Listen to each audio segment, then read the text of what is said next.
nung panahon ng lockdown, merong mag-asawa. Yung lalaki, hindi na siya nakakapasok sa trabaho dahil nagsara na yung kumpanya na pinapasukan niya dahil lockdown nga. Noong mga unang buwan ng lockdown, okay pa sila kasi may pera silang naipon. Yun ang ginagamit nilang pambili ng pagkain at gatas ng anak nila.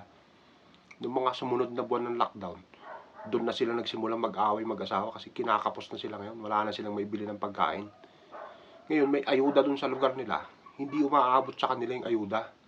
Sapagkat pinipili lang ng mga nagbibigay ng ayuda, yung mga kaalyado nila, ay sila hindi naman kaalyado kaya hindi umaabot sa kanila ngayon.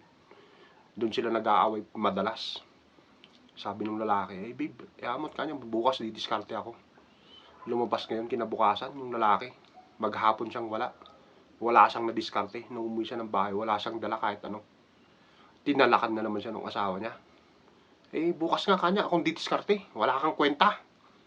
Kinabukasan, lumabas yung asawa niya ngayon. Maghapon din na wala.